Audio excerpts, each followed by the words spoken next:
Magandang araw. Ngayon nga pala ay naghahanda na kaming mag-anak dahil pupuntahan kami ngayong araw na ito. Pupunta kami ngayon sa Karamuan pero mag-i-stop over muna kami ng Naga kasi medyo malayo daw yung Karamuan. Kaya bukas kinabukasan na kami didiretso papuntang Karamuan. At ito na nga pala yung aming mga daladalahan. Yan o.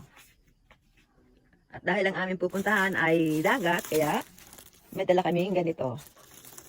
Pang snorkeling. Yan. 5:24 ng umaga at ngayon nga ay magbibiyahe na kami. Gamit namin ang aming pick-up at syempre ang aking asawa ang aming driver. Napakaagang sumikat ng araw. Wala pang alas 6 ay talagang maliwanag na ang kapaligiran. At nang kami ay nasa bandang Candelaria na, kitang-kita na ang napakalaking sikat ng araw na nagbabadya ng isang napakainit na naman na panahon. At mainit na biyahe.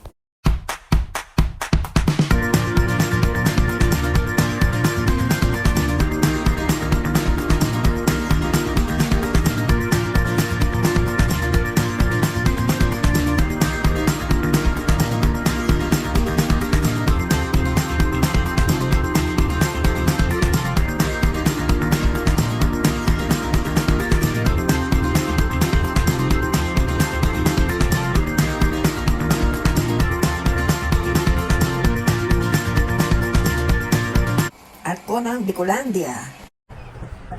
Stop over muna dito sa Camarines Norte. Sa pagiliran ng kalsada at inaantong ng aking asawa at masakit na rin yung paa ko parang mamamagana naman. Yan. At yan ang aking asawa, kailangan niyang marelax at nang maalis ang kanyang antok.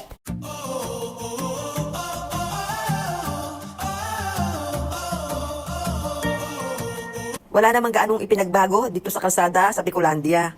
Medyo malulubak pa rin. Ang napansin ko lamang ay talagang natutuyo na ang mga puno at ang mga damo dito. Siguro dahil sa sobrang init ng panahon. Lalong-lalo na dito sa Camarines Sur. Talagang tuyong-tuyo na halos ang mga puno at mga damo dito. Pati ang lupa ay tuyot na. Pati yung nadaanan naming taniman ng palay ay tuyong-tuyo na rin. Ang dami na namang lubak. Panglubak na naman. Tuyo ang mga puno. Halos wala ng dahon na sobrang init.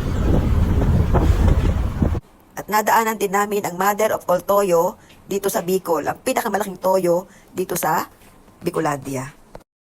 Pati na rin itong napakalaking Coke in can. Dahil ginutom na kami sa daan, kaya nag-order na kami dito sa Jollibee. Jollibee Naga. Dito namin kukunin yung aming order.